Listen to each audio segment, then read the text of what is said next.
1924 आरो दिनै 2024 100 आबुं बोसोर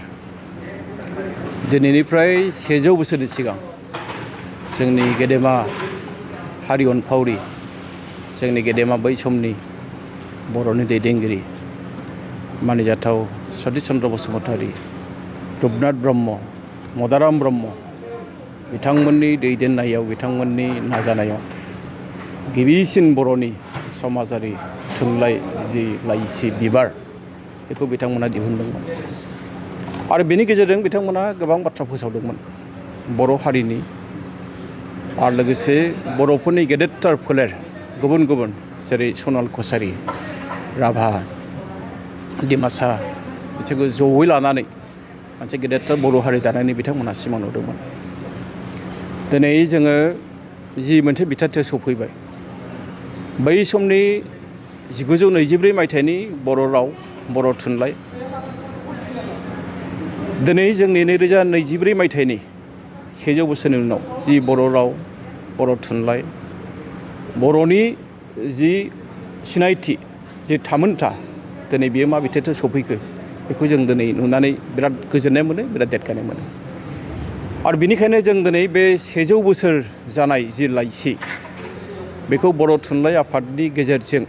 मोनसे जारिमिनारि सान जिहेतु बियो बेखौ जोङो जारिमिनारि खालामनानै गालांनायनि मोनसे सिमां नुदों आरो जों हाबाफारि लादों। बर' थुनलाइ आफादानो बेवहाय मैखोम बाहागो लादों। उदालगुरि जिल्ला बर' थुनलाइ आफादा जोंखौ मदद खालामदों आरो बेनि जोंनि माखासे गेदेमा सुबुंफ्रा जोंखौ थुलुंगा होदों। बेनि गेजेराव रायखांनांगोन जोंनि बिटिआरनि लेङाइ गाहाय गबिन्द चन्द्र बसुमतारी सार जोङो रायखांथारनांगोन जोंनि बिटिआरनि सासे मावफुं सोद्रोमा डक्टर निलुत स्वर्गियारी जोङो रायखांनांगोन जोंनि बिटिआरनि सासे गोख्रों मावफुं सोद्रोमा दावबायसा बर' बिथांमोनखौ आरो बेनि अनगायैबो जों दिनै जोंखौदि थुलुंगा होदों बेबायदि खामानि मावनो जोंखौदि बोलो होदों बेबायदि खामानि मावनो बेनि आन्दोआवनो दङ जोंनि बिटिआरखौ जाय सुक्ति खालामनानै लाबोनो हादों जोंनि बिटिआरनि आथिखालनि गाहाय मुस्रि प्रमद बर' बिथांनो बेखौ जोङो गोबां बिथिंनिफ्राय जोङो जारिमिन खालामनो थाखाय नाजादों। जोङो बे हाबाफारिजों लोब्बा लाखिनानै जों मोनसे 500 बांसिन मोनसे बिलाइ थानाय बिसम बिजों दिहुनगोन बे जाबाय जोंहा बिबारनि आगान इतिमध्य बे बिजाबा जोंहा गाबोन बेखेवजागोन आरो बेजों लोगोसेनो जोंनि माखासे गेदेमा सुबुंफोर जायफ्रा बै समाव बड'लेण्ड सोमावसारनायजों लोब्बा दंमोन बिथांमोनहाबो दिनै माखासे बिजाबखौ बहाय बेखेवगोन। बेनि गेजेराव दङ जोंहा मुस्रि गजेन हाज'वारि बेनि गेजेराव दङ जोंहा प्रमद ब्रह्म बिथांमोनहा लेखा बेखेवगोन। जोंनि गागि थुनलाइगिरि बिद्यासागर नार्जारी सार बिथाङाबो बहाय लेखा बेखेवगोन। बेबायदि मोनसे मोजां थासारिखौ जों दिनै लानो थाखाय जोङो आवगायदों आरो गाबोननि जि हाबाफारि जोङो बुंदों जे आबुङै जाफुंसार होगोन आरो बेवहाय जोंहा गेदेमा सुबुंफ्रा फैगोन। जोंनि बर'नि सासे जारिमिनगिरि जोंनि डक्टर प्रेमानन्द मोसाहारि बिथाङा जोंनि बेवहाय थांखि जानाय बुंथिगिरि जोंनि आसाम एसेम्ब्लिनि मानिजाथाव बुंथिगिरि बिस्वजित दैमारी सार बिथाङा जोंनि बेवहाय गाहाय आलासि जोंनि बिटिआरनि गाहाय मावफुं सोद्रोमा प्रमद बर' सारा जोंनि बे मेलखौ बेखेवगिरि आरो लोगोसे बिथांमोननि आखाइजोंनो जोङो जोंनि माखासे गोथार खामानिखौ मावफुंगोन जेरै आलारि बाथि सावनाय जोंनि बर' कसारी वेलफेयार काउन्सिलनि मानिजाथाव गाहाय मावफुं सोद्रोमा मिहिनीश्वर बसुमतारी बिथांनि गोथार आखाइजोंनो जोङो बिसम बिखौ बेखेवहोगोन। जोंनि आसामनि केबिनेट मन्त्रि इउजि ब्रह्म साराबो बेवहाय सफैगोन। जोंनि गागि थुनलाइगिरिफोर बेवहाय सफैगोन। जोंनि जेसेबां साहित्य एकाडेमि बान्था मोननाय थुनलाइगिरिफोर बिथांमोनखौ जों लेंहरदों। बिनि अनगायैबो जोंहा जाखांफुनाय लिरगिरिफोर दङ थुनलाइगिरिफोर दङ बिथांमोनखौ जों लेंहरदों। जोंनि रायजो राजाखौ जों लेंहरदों जे जोंनि हारिया 1924 माबायदिमोन 2024 मायथाइसिम मा जाफैखो जों बेखौ मोनसे गोथां सावगारिजों होनो थाखाय जों लेंहरदों आरो नोंथांमोन बायदि जोंनि बर' हारिनि गेजेराव जायफोरनाखि खौरां बिजोङाव खामानि मावनाय जों लेंहरनो थाखाय जोङो बिथांमोननो जोङो आर'जलाइ जों हरदों आरो बिथांमोननि बाहागो लानायखौ जों लुबैदों। जोंनि नैबे हाबाफारिया जाहाथे मोजाङै फोसावजायो मोजाङै गोसारो बेनि गेजेरजोंनो जों दिन्थिनो नागिरदों जोंनि बर' हारिनि गेजेराव जोंहा जोंनि गागि लिरगिरिफोर दङ बिथांमोननि लिरनायनि गेजेरजोंनो 1924 मायथाइयाव जि फोसावजानाय बै समनि बिबार लाइसि बे बिबार लाइसिनि सेर सेर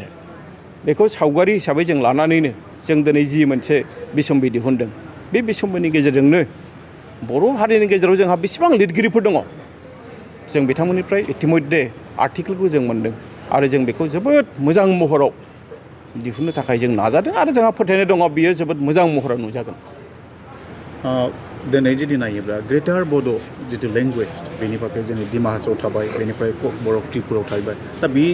जेरैबायदि नेपालावबो गोसारना थाबाय दा बेफोर गासैखौ एन्टायार ग्रेटार बड' जितु लेंगुवेज दिनै जिहेतु HCDल' गनायथि मोनबाय दा बेखौ खौसेथि खालामनो थाखाय दुलाराय जितु माने बर' थुनलाइ आफादा बेनि थाखाय माबाफोर राहाफोर लादोंमोन? आङो जि माखासे बाथ्राखौ बुंनो लुबैयो आङो सिदा सिदा बुंनो लुबैयो बाथ्राखौ बारा गेदा गेदि बुंनो लुबैया जे जोङो जायफोर खामानिखौ जाथावना नङा बेखौ जों दिनै साननानै लाबबो गैया। जेरैहाय डिमासाफ्रा मालाबाबो जोंखौ बिसोरो गावसिनि बाहागो होननानै सानला जोंसो बिथांमोनखौ जों बिराद माने अनो जों अनसायो जों दिनैबो मोजां मोनो डिमासाफोरखौ जे बिथांमोना जोंनि मोनसे बाहागो नाथाय बिथांमोना मालाबाबो बर'खौ गावसिनि होननानै साना बिथांमोना जोंनिफ्राय गोजान जालांखाबाय। जोङो सनाल कसारिनि बाथ्राखौ जुदि जों नायोबा सनाल कसारिया इतिमध्य ग्रेटार एसामिसाइजेसन बेवहाय हाबखाबाय बिथांमोना मालाबाबो बर' जानानै बा बर'नि मोनसे बाहागो होननानै बिथांमोना गावसोरखौ सिनायथि होआ। नाथाय दिनै जोंहा नेपालाव बर' फिसा दङ सोनाब बंग'आव जोंहा बर' फिसाफोर दङ जोङो दिनै मेघालयआव बर' फिसाफोर दङ जों बिथांमोनखौ लानानैनो गेदेरसिनथार बर' हारि दानायनि सिमांखौ जों नुनांगौ। बास्तब खोथाखौ साननानै मुलाम्फा गैया जोङो बिनि थाखाय जों थाखा फैसा गारनांगौ माने लाब गैया। जोङो जिहेतु बिथांमोना जोंनिफ्राय गोजान जाखाबाय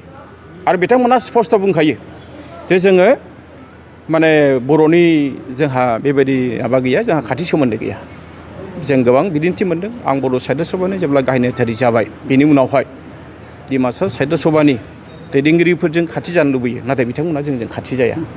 आरो बेनो फोरमान जे बिथांमोना जोंजों मालाबाबो खाथि जानानै खामानि मावनो लुबैया। बेखायनो दिनै जोंनि दिनाव जोंहा